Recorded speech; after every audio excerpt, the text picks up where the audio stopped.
Assalamualaikum warahmatullahi wabarakatuh. Selamat datang di channel Desi Bali dalam seri pembahasan soal Olimpiade Fisika. Di video ini kita masih melanjutkan pembahasan soal Olimpiade Fisika tingkat kabupaten kota tahun 2023. Dan sekarang kita masuk di materi gaya gravitasi. Kita mulai dari soal nomor 34.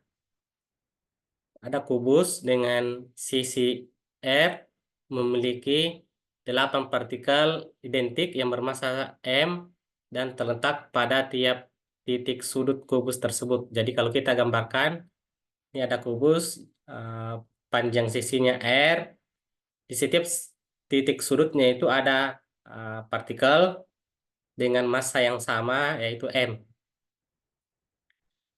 Misalnya, besar gaya gravitasi yang dirasakan oleh sebuah partikel M akibat interaksi gravitasi dengan 7 partikel lainnya dapat dinyatakan dengan F sama dengan C G M kuadrat per R kuadrat, di mana G adalah konstanta gravitasi dan C itu adalah suatu bilangan rasional positif. Jika B adalah bilangan bulat positif terbesar yang nilainya lebih kecil dari nilai C, maka berapakah nilai B? Jadi kalau kita labeli setiap partikelnya, anggap ini partikel pertama, partikel kedua, ketiga, 4, 5, 6, 7, 8. Nah, itu artinya tiap partikel itu akan mendapatkan gaya gravitasi oleh 7 partikel lainnya. Jadi misalkan untuk partikel yang pertama, kalau kita lihat tinjaunya yang partikel pertama itu akan mendapatkan gaya tarikan oleh partikel kedua, terus ada juga gaya tarikan dari partikel ketiga, ada gaya tarikan dari partikel keempat, terus tarikan oleh partikel kelima, ada juga dari partikel keenam, kemudian partikel ketujuh, dan partikel ke 8. Jadi ada 7 gaya yang dirasakan oleh masing-masing partikel. Nah, jika kita hitung gaya masing-masingnya, untuk gaya dari partikel 2, berarti kita pakai rumus gaya gravitasi G, karena massanya sama, berarti M kuadrat dibagi dengan jarak antara partikel 1 dengan partikel kedua, itu adalah R. Berarti dibagi dengan R pangkat 2. Sekarang untuk gaya yang dirasakan oleh partikel pertama oleh partikel ketiga, kita simbolkan saja dengan F3, berarti G, massa yang sama, M kuadrat, dibagi dengan jarak antara partikel 1 dengan partikel 3. Nah, kalau kita cari jaraknya, karena ini bentuknya persegi, dengan panjang sisinya R, ini R, maka jarak dari partikel 1 ke partikel 3 itu adalah panjang diagonalnya. Nah, panjang diagonalnya ini itu bisa kita cari menggunakan Pitagoras, berarti R kuadrat ditambah dengan R kuadrat baru diakar. Nanti diperoleh R akar 2. Jadi panjang diagonalnya itu R akar 2. Jadi jarak antara partikel 1 dengan partikel 3 itu R akar 2. Ini di kuadrat. Maka diperoleh besar gayanya itu G M kuadrat dibagi akar 2 kuadrat itu 2. Kemudian dikali dengan R pangkat 2. Jadi 2 R pangkat 2. Kemudian gaya gravitasi antara partikel 1 dengan partikel 4, karena jaraknya R, maka besar gayanya itu sama dengan besar gaya oleh partikel 2. Jadi ini nilainya sama dengan gaya ke-4 atau gaya oleh partikel 4. Sekarang kita cari gaya oleh partikel 5. Nah, gaya gravitasi oleh partikel 5 ini karena jaraknya sama juga dengan R, maka besarnya sama juga dengan F4. Sama dengan F2, itu sebesar Gm kuadrat per R pangkat 2. Sekarang kita cari gaya gravitasi oleh partikel ke-6. Oleh partikel ke-6 karena jaraknya ini itu diagonal persegi, berarti jaraknya R akar 2. Karena jaraknya R akar 2, nilainya nanti gaya gravitasinya sebesar F3. Jadi nilai F6 itu sama dengan gaya oleh partikel ketiga. Nah, sekarang untuk partikel ke-7, nah partikel ke-7 ini bentuknya persegi panjang ya. Jadi kalau kita buatkan gambarnya, jadi sisi yang ini, yang tingginya R, itu ini. Kemudian sisi yang ini, jarak dari partikel ke-5 ke 7, itu adalah yang ini. Jadi tingginya R, kemudian jaraknya partikel 5 ke 7 itu adalah R akar 2. Nah, yang dicari jarak partikel 1 ke partikel 7. Jarak partikel 1 ke partikel 7 berarti diagonal yang ini, diagonal dari persegi panjang. Nah, diagonal dari persegi panjang itu kita bisa cari pakai Pitagoras, berarti R kuadrat ditambah R kuadrat dikali akar 2 kuadrat. Nanti dapat panjang diagonalnya ini, itu R akar 3. Jadi besar gaya dari partikel 7 atau F7 itu sama dengan Y M kuadrat dibagi dengan R akar 3 di kuadrat. R akar 3 di kuadrat itu sama dengan 3 R pangkat 2. Jadi besar gaya oleh partikel 7 itu G M kuadrat dibagi dengan 3 R kuadrat. Kemudian untuk gaya gravitasi oleh partikel 8 ke partikel 1, karena jaraknya di sini adalah diagonal persegi, berarti R akar 2, nilai gayanya itu besar gayanya sama dengan besar gaya F3, sama dengan F6.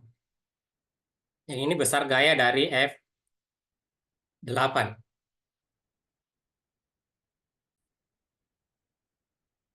Sekarang jika kita mau mencari gaya total yang dialami oleh partikel 1, maka terlebih dahulu kita harus ubah semua proyeksi gaya-gayanya ke 3 sumbu. Jadi ini ke sumbu Y. Jadi anggap yang ke atas ini sumbu Y. Anggap yang ke kanan itu sumbu X. Kemudian yang ke depan ini adalah sumbu Z. Jadi ini sumbu Y, ini sumbu X, ini sumbu Z. Jadi untuk sumbu X,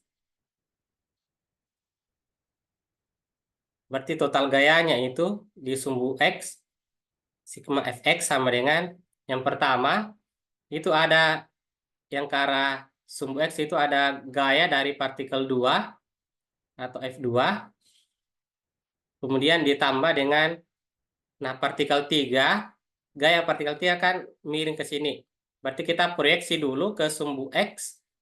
Di sini sudutnya adalah 45, karena ini kan diagonal dari persegi, berarti sudutnya 45 derajat. Jadi kalau kita ke proyeksi ke sumbu X, berarti F3 dikali dengan cos 45. Kemudian untuk partikel 4, ini tidak ada komponen gayanya arah sumbu X. Karena ini arahnya ke sumbu Y, ke sumbu Z. Kemudian partikel 5 juga F5 itu tidak ada arahnya ke sumbu X karena ini berada di sumbu Y. Kemudian F6, nah karena ini F6 itu serong juga miring ke bawah, berarti kita harus proyeksi juga ini ke sumbu X. Karena ini juga diagonal dari persegi, berarti kita proyeksi ini sudutnya nanti 45 juga. Kita proyeksi ke sumbu X, berarti F6 dikali dengan cos 45. Kemudian F7. Nah, F7 kan arahnya miring ke bawah begini. Jadi yang pertama itu kita cari terlebih dahulu, kita proyeksi dulu gaya F7 ini yang miring ke bawah ke sumbu yang ini.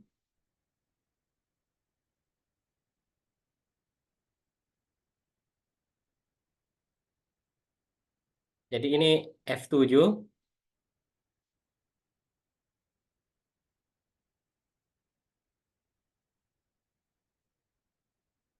Jadi F7. Berarti kalau kita proyeksi ke sini, anggap ini sudutnya theta, berarti nilai yang bawah ini adalah F7 dikali dengan sin theta. Nah, setelah diproyeksi ke bawah sini, baru proyeksi lagi ke sumbu X ke sini, berarti kalau karena di sini diagonal dari persegi, berarti sudah dari sini adalah 45 derajat. Jadi kalau F7 kita proyeksi ke sumbu X itu proyeksinya dua kali ya. Proyeksi dulu ke sini dapat F7 sin theta, baru proyeksi ke sumbu X itu dikalikan dengan cos theta. Jadi F7 sin theta dikali dengan cos 45 derajat. Kemudian untuk partikel 8, karena ini arahnya ke sumbu Z, tidak ada komponen gayanya yang ke arah sumbu X. Nah, sekarang kita masukkan angka-angkanya. Gaya oleh partikel kedua itu besarnya Gm kuadrat per R kuadrat di G M kuadrat per R kuadrat ditambah F3. F3 itu adalah Gm kuadrat per 2 R kuadrat. Jadi G M kuadrat per 2 R kuadrat dikali dengan cos 45. Cos 45 itu 1/2 akar 2. Ditambah F6. F6 itu nilainya sama dengan F3. Itu G M kuadrat per 2 R kuadrat dikali dengan cos 45. Cos 45 1/2 akar 2. Kemudian ditambah lagi dengan F7. F7 nilainya adalah Gm kuadrat per 3 R kuadrat. Jadi G M kuadrat per 3 R pangkat 2 dikali dengan sin theta. Nah, karena sudutnya di sini theta, berarti sin theta itu sisi depan per sisi miring. Sisi depannya itu kalau lihat dari sini, dari gambar, berarti sisi depannya R akar 2, sisi miringnya R akar 3. Jadi sin theta-nya sama dengan R akar 2 dibagi dengan R akar 3. Atau akar 2 per akar 3. Nah, sekarang masukkan nilainya. Sin theta itu akar 2 per akar 3 dikali dengan cos 45. Cos 45 itu setengah akar 2. Nah, sekarang ini bisa disederhanakan karena semua suku di sini sama-sama ada Gm kuadrat per R kuadrat. Bisa kita keluarkan di G M kuadrat per R pangkat 2 dalam kurung. Kemudian suku yang ini itu adalah 1. Ditambah suku yang ini ada seperduanya. Di sini juga ada 1/2. Dikali dengan akar 2 berarti 1/4 akar 2. ditambah, kemudian suku ketiga, ini sama dengan yang suku kedua, berarti 1/2 kali 1/2 1/4 dikali dengan akar 2. Ditambah suku keempat, di sini ada 1/3, kemudian ini akar 2 dikali akar 2 kan 2 dikali 1/2, jadi 2 dikali 1/2 kan 1. Berarti yang tersisa itu 1/3 dikali akar 3. Jadi ini 1/3 kali akar 3. Ini bisa disederhanakan lagi. GM kuadrat per R kuadrat dalam kurung 1/4 akar 2 ditambah 1/4 akar 2 itu 1/2 akar 2 ya. 1/2 akar 2 ditambah 1/3 akar 3. Ini bisa kita sederhanakan, masing-masing kita kalikan dengan akar 3. Berarti yang atas kita kali akar 3, yang bawah kita kalikan dengan akar 3. Kalau yang bawah ini kita kali ke akar 3, akar 3 kali akar 3, 3 kali 3 jadi 9. Berarti akar 3 per 9. Jadi ini besar gaya pada sumbu X. Nah, sebenarnya untuk sumbu Y juga besar gayanya itu sama ya. Nah, kalau kita lihat dari gambar di sini, untuk partikel 1, gaya untuk sumbu X itu dipengaruhi oleh benda 2, benda 3, benda 6, sama benda 7. Jadi gaya oleh partikel 1 ini, gaya pada partikel 1 disebabkan oleh partikel 2, 3, 6, 7. Jadi semua partikel yang ada di sebelah kanannya. Nah, kalau kita lihat gaya pada sumbu Z misalnya, kalau kita lihat di sini, itu adalah pasti yang disebabkan oleh partikel 4, partikel 3, partikel 8, sama partikel 7. Jadi mirip. Jadi semua partikel yang ada di sisi persegi yang ada di sebelahnya. Untuk yang di sumbu Y, berarti partikel 5, 6, 7, 8. Jadi semua partikel yang ada di persegi yang ada di bawah sini. Kalau sumbu X itu semua partikel yang ada di sebelah kanan. Kalau di sumbu Y itu semua 4 partikel di sumbu Z, di bagian depan, dan sumbu Y itu 4 partikel juga yang ada di persegi bagian bawah. Karena ini simetri, jadi besar gayanya. Kalau kita hitung juga, nanti akan kita peroleh besar gaya untuk total gaya di sumbu Y itu sama dengan total gaya di sumbu X dan total gaya di sumbu Z. Itu sama-sama nilainya yang ini. GM kuadrat per R kuadrat 1 ditambah 1/2 akar 2 ditambah akar 3 per 9. Nah, sekarang kita cari total gayanya.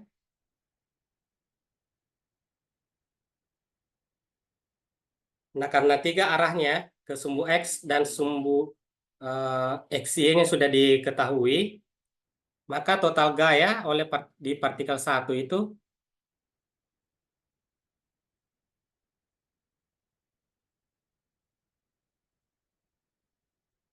total gaya di sumbu X di kuadrat ditambah total gaya di sumbu Y kuadrat ditambah dengan total gaya pada sumbu Z pangkat 2. Karena setiap arah di sini total gayanya sama,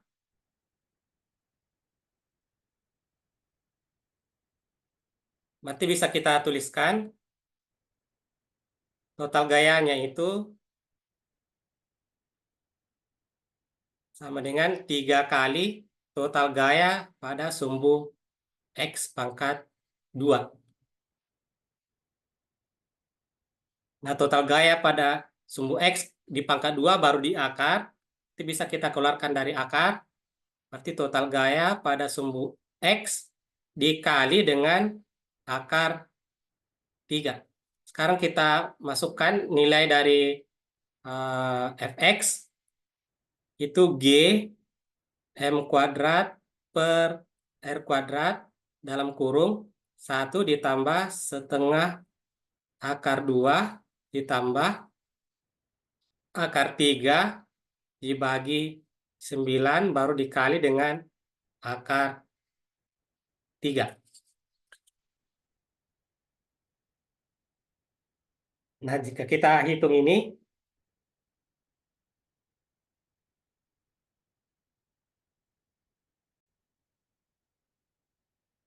G M kuadrat per R kuadrat, nilainya dalam kurung ini 1,9 dikali dengan akar 3. Nah, kalau kita kerja ini, hitung akar 3 dikali 1,9, berarti G M kuadrat per R kuadrat dikali dengan 1,9 dikali dengan akar 3 itu 3,29. Jadi ini besar gaya totalnya. Jadi nilai C-nya, nilai C di sini itu adalah 3,29. Nah, yang ditanyakan di sini adalah nilai B. B itu apa? B itu adalah bilangan bulat positif terbesar yang nilainya lebih kecil dari C. Jadi bilangan bulat yang lebih kecil dari C itu berarti bisa 3, 2, 1. Tapi yang dicari itu adalah bilangan bulat terbesar. Bilangan bulat terbesar yang lebih kecil dari C itu berarti 3. Jadi nilai B itu adalah 3. Untuk satu angka di belakang koma berarti 3,0. Jadi jawaban untuk soal nomor 34 ini adalah 3,0. Baik, kita lanjut untuk soal nomor 35.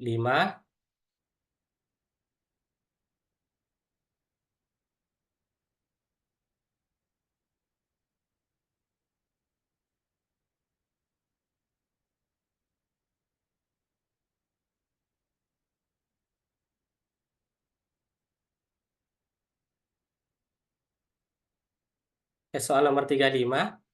Sebuah planet bermassa M berbentuk bola berjari-jari R memiliki kerapatan massa yang seragam. Jadi rapat massanya itu sama mulai dari bagian terdalam sampai bagian terluar. R adalah jarak yang diukur dari pusat planet. Distribusi massa planet akan memberikan percepatan gravitasi lokal pada jarak R sebesar Gn, dengan N sama dengan R per R besar. Nilai Gn maksimum diperoleh untuk nilai N-nya berapa? Jadi kalau kita gambar, ada planet,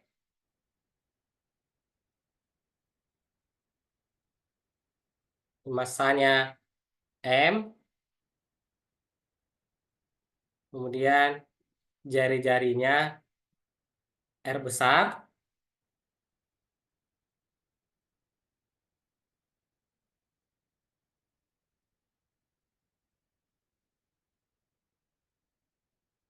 kemudian pada jarak R diketahui bahwa percepatan gravitasinya itu adalah Gn. Jadi pada jarak R dari eh, pusat planet,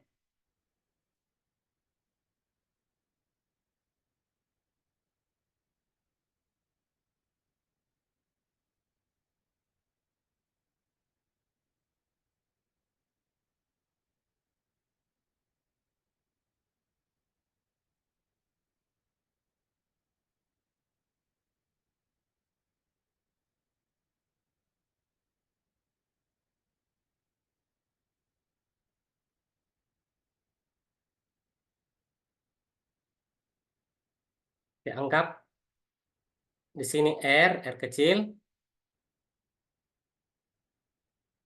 Nah, pada posisi sini itu diketahui percepatan gravitasinya sebesar Gn. Nah, untuk mencari percepatan gravitasi di posisi sini, berjarak R dari pusat planet, maka kita harus hitung berapa massa di dalamnya sini yang menyebabkan yang menimbulkan percepatan gravitasi. Jadi kita anggap massa yang di dalam ini itu adalah m kecil, maka percepatan gravitasi di titik yang berjarak R dari pusat planet itu Gn itu sama dengan G, massa yang di dalam itu adalah m kecil dibagi dengan jaraknya itu R pangkat 2. Sekarang kita perlu cari berapa besar massanya ini.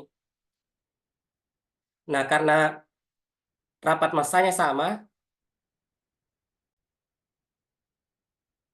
rapat massanya kan rho massa total dibagi dengan volume total. Volume totalnya ini untuk jari-jarinya R besar, kan ini bentuknya bola, berarti pakai volume bola 4/3 pi R pangkat 3. Jadi ini massa jenis dari planet.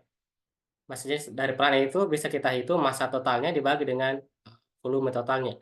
Nah, karena massa jenisnya seragam, berarti massa jenis yang di dalam ini juga pasti sebesar rho.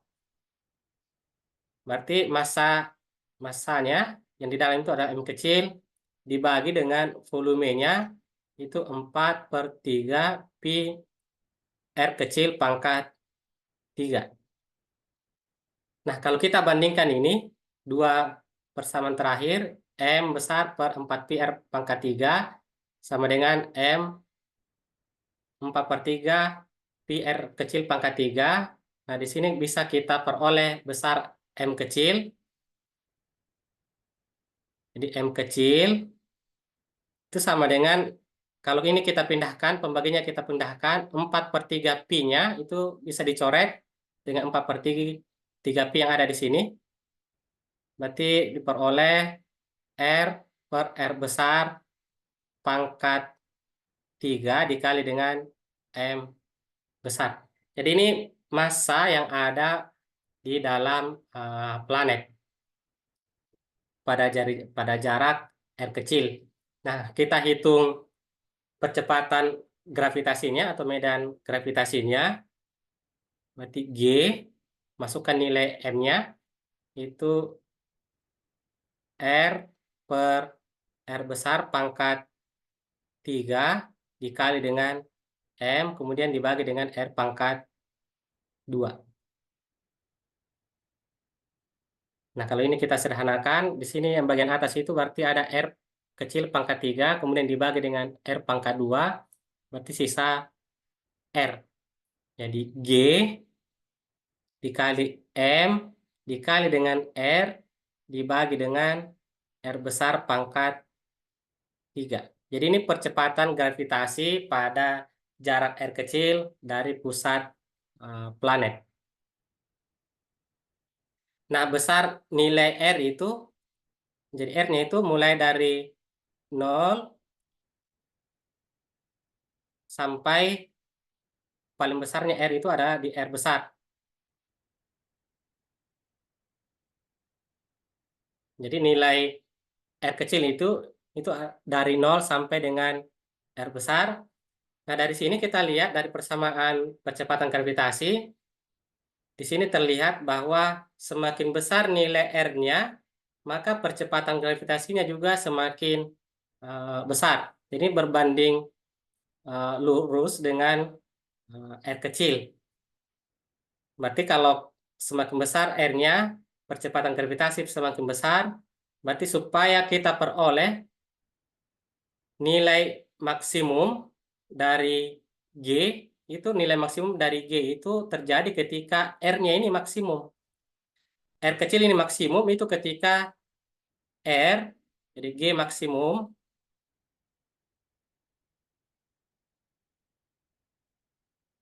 itu ketika R-nya sama dengan R besar. Jadi ketika R kecil sama dengan R besar, berarti perbandingan R kecil per R besar, nilai N-nya, R kecil per R besar, berarti nilai R yang eh, paling besar itu adalah R dibagi dengan R besar, jadi nilainya itu sama dengan 1. Jadi nilai N yang menghasilkan G maksimum itu untuk N sama dengan 1. Atau untuk satu angka di belakang koma itu 1,0.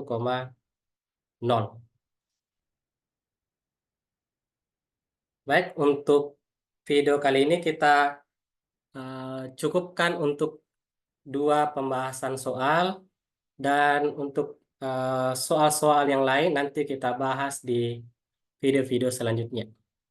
Semoga ini bisa menjadi referensi tambahan kepada adik-adik yang sementara mempersiapkan diri mengikuti seleksi OSN tingkat kabupaten kota di tahun 2024. Baik, kita akhiri. Assalamualaikum warahmatullahi wabarakatuh.